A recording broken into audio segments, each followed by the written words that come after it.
আজ বিকেলে আমি আমার মায়ের সাথে আমাদের বাগানে গিয়েছিলাম। সেখানে যেয়ে আমি কি করলাম তা আপনাদের সাথে আজকে শেয়ার করব। ফার্স্টেই যেয়ে আমি আমাদের বাগান থেকে এই যে কালো কালো কাঁচামরিচগুলো দেখছেন, এগুলো তুলে এনেছিলাম। মা বলছিল বেশি করে কাঁচামরিচগুলো তুলে নিতে, কারণ আমাদের বাসায় যখনই কাঁচামরিচ শেষ হয়ে যায় আমরা বাগান থেকে বা আমাদের ছাদ বাগান থেকে কাঁচামরিচগুলো সংগ্রহ করি। আল্লাহ তাআলার রহমতে আমাদের কাঁচামরিচ কিনে খেতে হয় না। এই বর্ষা মৌসুমে কাঁচামরিচ দাম অনেক বেশি থাকে। মরিচ তুলতে তুলতে হঠাৎ করে দেখতে পেলাম কলা পাতার আড়ালে এক কাঁদি কলা ঝুলে আছে। আলহামদুলিল্লাহ আলহামদুলিল্লাহ, অনেক বেশি কলা ধরেছে।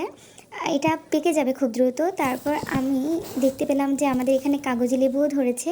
লেবুগুলো অনেক ভালো। এই যে দেখুন, পেঁপেও ধরেছে, ছোট ছোট। এই পেঁপেগুলো অনেক বড় হবে। আর তারপর দেখতে পেলাম আরেকটা জাতের কাঁচামরিচ গাছ, এখান থেকেও কিছু কাঁচামরিচ তুলে নিলাম। আর সবশেষে দেখলাম একটা বাচ্চা বেগুনও আছে।